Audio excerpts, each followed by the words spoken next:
बिस्मिल्लाहिर्रहमानिर्रहीम। अस्सलाम वालेकुम नाज़रीन। प्रोग्राम के साथ मोहम्मद एहसान आसिफ आपकी खिदमत में हाजिर है।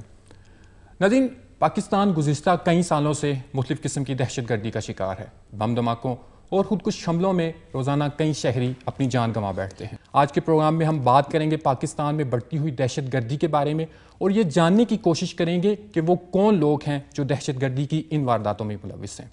यहाँ हम लेंगे एक छोटी सी ब्रेक और ब्रेक के बाद हम अपने मेहमानों से गुफ्तगू करेंगे। हमारे साथ रहिएगा।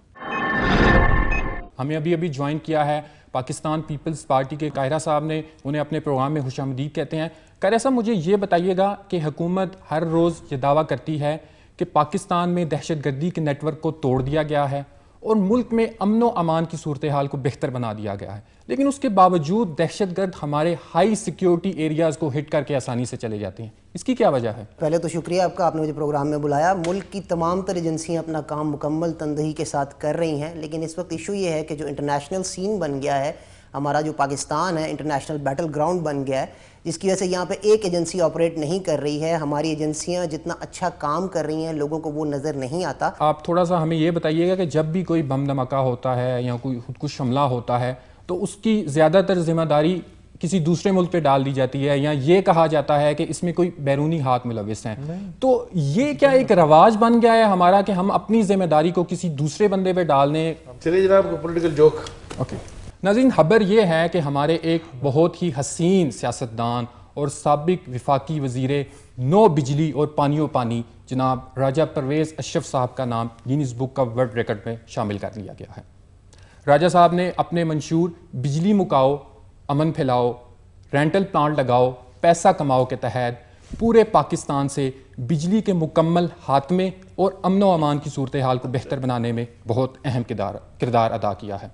नाज़रीन, आज से 200 साल पहले की बात है जब पाकिस्तान में बिजली नाम की कोई चीज़ थी तो लोग अक्सर रात को जल्दी सो जाया करते थे। आज राजा साहब की कोशिशों की वजह से पूरी रात लोग चाको चौबंद रहते हैं, जिसकी वजह से चोरी की वारदातों में काफ़ी हद तक काबू पा लिया गया है। Thank you, good luck. Nauman आ जाएं और good luck to you as well. आपकी स्माइल से तो मुझे लग रहा है कि बड़े अच्छा आपका रहा अंदर रिस्पॉन्स। हाँ, मिक्स ही था, थोड़ी बहुत मिस्टेक्स भी हुई, लेकिन ओवरऑल इट वाज गुड। बिस्मिल्लाहिर्रहमानिर्रहीम। अस्सलाम वालेकुम। मैं हूं आपका होस्ट नुमान अरशद। प्रोग्राम आम आदमी की आवाज़ में आपको खुशामदीद कहता हूं। नाज़रीन कराम, पाकिस्तान में गैस की सूरत हाल नहायत संगीन हो चुकी है। हुकूमत की तरफ से हफ्ते में 3 दिन CNG स्टेशंस और इंडस्ट्रीज़ को गैस की फराहमी मुअत्तल की जा चुकी है। उसके साथ ही ओगरा की तरफ से हुकूमत को एक समरी मूव की जा चुकी है जिसमें कहा गया है कि गैस की प्राइसेस में 96% तक इजाफा किया जाए। नाज़रीन कराम, सूरत हाल इंतहाई संगीन है। इस टॉपिक पर बात करने के लिए हम अपने साथ फ़ोन पर लाइन पर लेंगे ओगरा के चेयरमैन को और इस ब्रेक के बाद इंशाल्लाह उनसे बात करेंगे। तो चलते हैं एक ब्रेक पे। वेलकम बैक नाज़रीन, हमारे साथ मौजूद हैं ओगरा की चेयरपर्सन। हम इनसे पूछते हैं कि गैस का बहरान जो मुल्क में इस वक्त जारी है ये अचानक हो गया है या हुकूमत को इसके बारे में पहले से इल्म था? अगर इल्म था तो हुकूमत ने इसके सद्देबाब के लिए अब तक क्या किया है?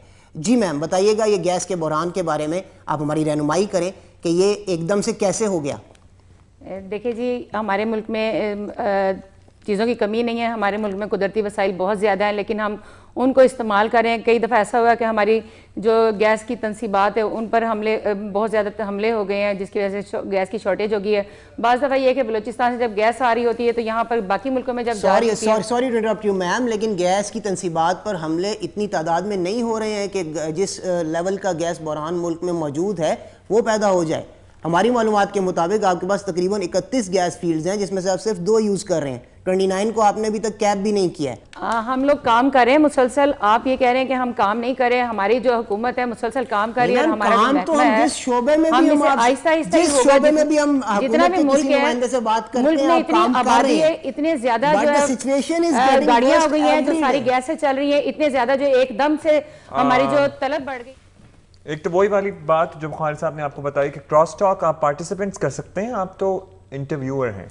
ओके, थोड़ा सा तो आप उनकी कभी कभी इंटरप्ट करें, Okay. कभी कभी पॉइंट से पॉइंट Okay. निकाल लें, Okay. कभी कभी इख्तिलाफ अच्छा लगता है, लेकिन पर आपको बहस तर बहस नहीं। सप्लीमेंट्री क्वेश्चन करना है, Okay. उनसे डिबेट नहीं करनी है। ठीक है। Got it got it. चलिए बार आखिरी सेगमेंट आपका ये है कि आपने एक पॉलिटिकल जोक सुनाना है। एक जहाज़ में मुशर्रफ और बुश जा रहे थे, तो बुश ने कहा कि अगर मैं $10 मिलियन नीचे फेंक दूंगा तो 1 मिलियन लोग कम अज़ कम खुश हो जाएंगे। तो मुशर्रफ ने कहा कि अगर मैं अपनी वर्दी नीचे फेंक दूंगा तो मेरा पूरा मुल्क खुश हो जाएगा। और उसामा बिन लादेन ने पीछे से कहा कि अगर मैं ये जहाज़ गिरा दूं तो सारी दुनिया खुश हो जाएगी।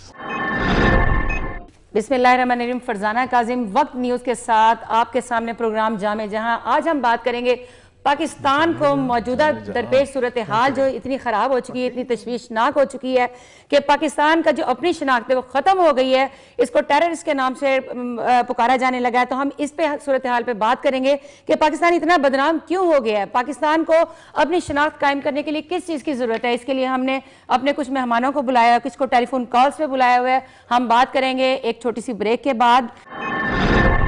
जी वेलकम बैक नाजरीन। जी डॉक्टर फिरदौस साहिबा, आप हमें ये बताइए कि क्या अमेरिका पाकिस्तान पर मुकम्मल तौर पर अपना कंट्रोल हासिल करना चाहता है?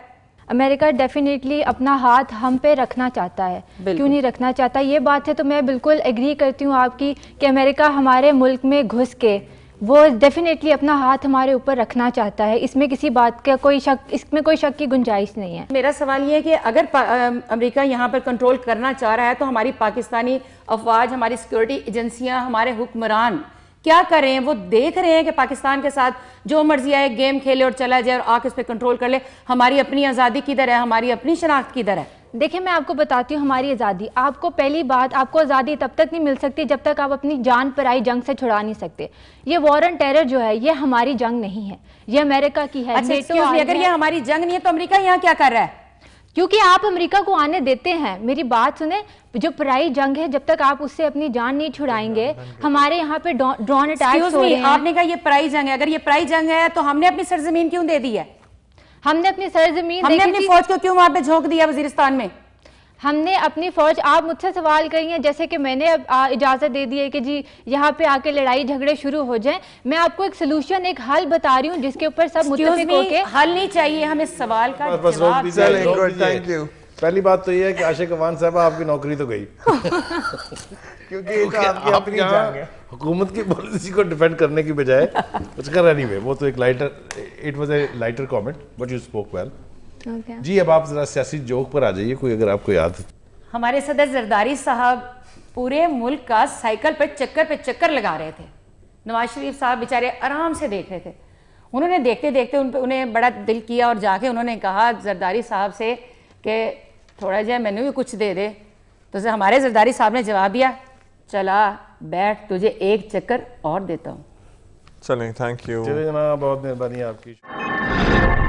अस्सलाम वालेकुम नाजरीन, आप देख रहे हैं प्रोग्राम करंट इश्यूज़ और मैं हूं आपकी मेज़बान हिना। नाजरीन, पिछले 3 सालों में पीपीपी हुकूमत ने अब तक अवाम का कोई भी मसला हल नहीं किया और वो अभी तक नाकाम रही है। अब आप ये देखिए कि वो उससे छुटकारा हासिल करना चाहते हैं सब। ये बात मैं नहीं कह रही, ये बात असल में नवाज शरीफ साहब ने कही है। जी हाँ, मैं आपको बताती जाऊँ कि नवाज शरीफ साहब का कहना है कि हुकूमत को चाहिए अब वो अपनी आवाम को धोखा देना बंद कर दे, उनसे झूठे वादे करना बंद कर दे। और इसी कोशिश के नतीजे में एक ग्रैंड अलायंस सामने आ रहा है जिसकी रहनुमाई कर रहे हैं नवाज शरीफ साहब, और इसके लिए उन्होंने MQM को दावत भी दे दी है।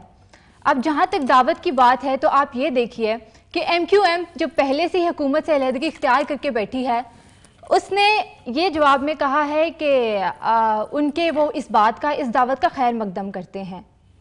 अब इससे क्या अंदाज़ा लगाया जा सकता है, क्या ये अलायंस होगा? इसी मसले पर हम मज़ीद बात करेंगे। इससे पहले हम लेंगे एक छोटा सा ब्रेक और मिलते हैं आपको ब्रेक के बाद। हमारे साथ लाइन पर मौजूद हैं सेक्रेटरी जनरल PMLN के एहसन इकबाल साहब। जी अस्सलाम वालेकुम एहसन इकबाल साहब। जी वालेकुम अस्सलाम। आपको मेरी आवाज़ आ रही है? जी जी बिल्कुल। जी एहसन इकबाल साहब, मेरा आपसे पहला सवाल ये है कि आप तो MQM को बुरा भला कहते रहे हैं, तो फिर ये एकदम से ग्रैंड अलायंस बनाने का MQM के साथ मिलकर, ये आपको ख्याल कैसे आया? कुछ ज़रा रोशनी डालेंगे इस बात पर? जी देखें बीबी, मैं आपको बता दूं कि हमारे कायद मियां नवाज शरीफ साहब ने जब भी सियासत की है, असूलों की सियासत की है, और हम नहीं चाहते कि हमारा सियासत में कभी मुफाहमत का अमल रुक जाए, और जो फैसले हमारे पाकिस्तान के मुफाद में जाएंगे हम सिर्फ उन्हीं को लेंगे। आप ज़रा ये बताना पसंद करेंगे कि आपको लगता है कि ऐसे इकदामात क्या क्या आप लोग करने वाले हैं, मतलब कुछ ना कुछ तो हमें ज़रा बताइए ना, ताकि हमें पता चले कि आने वाली जो ग्रैंड अलायंस है उससे हमें क्या फ़ायदा हासिल होने वाला है। जी बिल्कुल जी, हमारा तो शुरू से गोल रहा है कि मुल्क को जो है सियासी सूरत हाल से और जो तामीरी सूरत हाल है उसमें बेहतर पटड़ी पे डाल सकें। जैसा कि मैंने आपको पहले सवाल का जवाब भी दिया था कि इसमें हम मुफाहमत का अमल रोकना नहीं चाह रहे। Aved, you performed really well. Thank you sir. And Hina, your questioning was, I mean, it was good thank you. as compared to your introduction.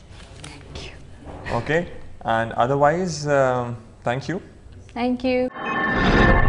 मुझे ये बताएं कि यहाँ पे बड़ी सेमी डरी बैठी हुई है, क्या हुआ अंदर? डरी तो नहीं हुई, अंदर वही प्रोग्राम था जो हमने करना था, इंट्रोडक्शन देना था, बीपर्स पे लेना था लोगों को और क्वेश्चनिंग करनी थी, तो वो यही था इंट्रोडक्शन। शायद थोड़ा सा मेरा ज़्यादा लंबा हो गया और ये कि फिर भी अपनी तरफ से मैंने कोशिश की कि मैं अच्छा बोलूं, क्योंकि पहली दफ़ा है तो वो होता है ना, थोड़ी कन्फ्यूजन हो जाती है और बंदा थोड़ा अटक भी जाता है, पर फिर भी क्वेश्चनिंग जो थी वो मेरा ख्याल से मैंने ज़रा अच्छी कर ली थी। और बस यही है कि मेरा एक्सपीरियंस अंदर का अच्छा था, और अगर हो जाऊं तो अच्छी बात है, अगर ना हो तो कोई बात नहीं।